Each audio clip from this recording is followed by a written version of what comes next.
Assalamualaikum warahmatullahi wabarakatuh. Halo hai semuanya. Kembali lagi bersama aku Marta Nur Fadila dengan NIM 2313480 dari kelas BKI 6C. Nah, di sini aku mau membuat learning journal pertemuan terakhir. Nah, Senin kemarin itu seperti biasa sebelum memulai presentasi kita ada 3 orang maju. Tapi kemarin tuh 2 orang yang maju itu ada Umu dan ada Puta. Nah, after maju 2 orang tersebut, bukan presentasi kelompok 5. Nah, pada di kelompok 5 membahas tentang materi, mengenalkan dan mempraktikkan jenis ice breaking. Nah, materi ini tuh penting banget ya, karena ice breaking itu dapat membantu membangun energi dan menciptakan interaksi yang lebih baik dalam satu kegiatan. Dan next, di slide pertama itu ada definisi ice breaking. Ya, ice breaking itu adalah suatu kegiatan yang bertujuan untuk mencairkan suasana dan menghilangkan rasa canggung atau kebekukan dalam sebuah kelompok. Dengan adanya ice breaking, peserta itu menjadi lebih rileks, nyaman, segar, dan siap untuk mengikuti kegiatan seperti seminar, pelatihan, diskusi, maupun proses pembelajaran. Nah, slides berikutnya itu ada fungsi ice breaking.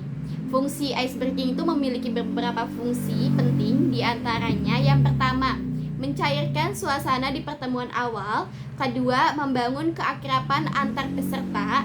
Ketiga, menghilangkan kejenuhan dan kebosanan.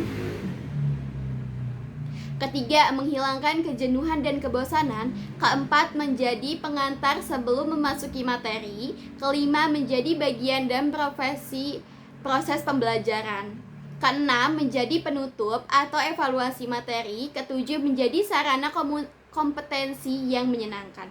Nah, dengan kata lain, ice breaking itu tidak hanya hiburan aja loh teman-teman, tetapi juga dapat mendukung keberhasilan proses belajar dan interaksi kelompok.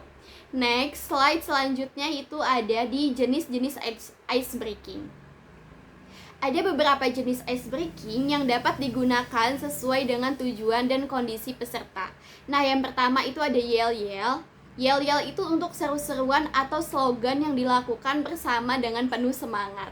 Yang kedua, ada tepuk tangan, yaitu tepukan dengan pola tertentu untuk meningkatkan fokus dan energi. Yang ketiga, itu ada nyanyian atau lagu, yaitu lagu yang digunakan untuk menciptakan suasana yang lebih menyenangkan dan tidak monoton.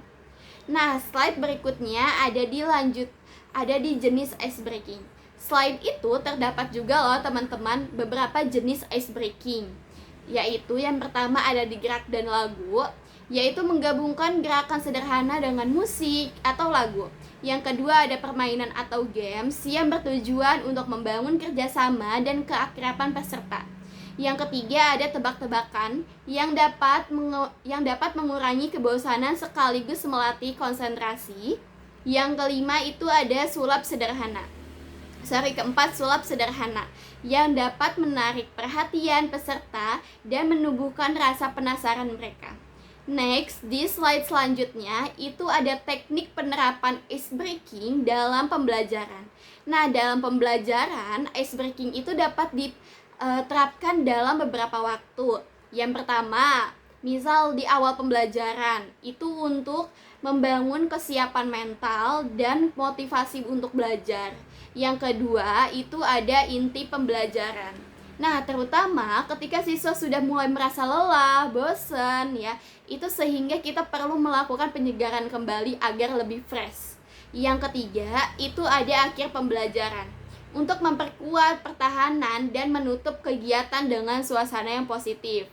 Nah, yang keempat, itu ada secara spontan, yaitu ketika guru melihat peserta mulai kehilangan fokus sehingga perlu dikembalikan semangatnya lagi. Nah, slide berikutnya itu ada di kelebihan ice breaking. Nah, kelebihan ice breaking itu ada di antara lainnya untuk membuat waktu pembelajaran terasa lebih cepat, menciptakan suasana yang menyenangkan, dapat dilakukan secara spontan maupun terencana, serta membuat peserta itu menjadi lebih kompak dan lebih menyatu. Selain itu, ice breaking juga efektif loh untuk mengembalikan fokus peserta yang mulai kehilangan konsentrasi. Nah, slide berikutnya ada di kekurangan ice breaking. Di samping banyak memiliki kelebihan, nah ice breaking juga memiliki kekurangan loh.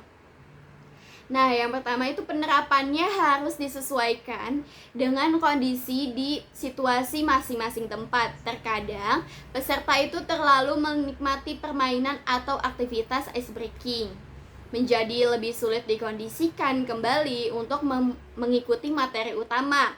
Nah, oleh karena itu, fasilitator itu harus mampu mengatur dan suasana dengan baik. Nah, cukup sekian materi yang saya sampaikan. Kurang lebihnya mohon maaf. Wassalamualaikum warahmatullahi wabarakatuh. Bye-bye.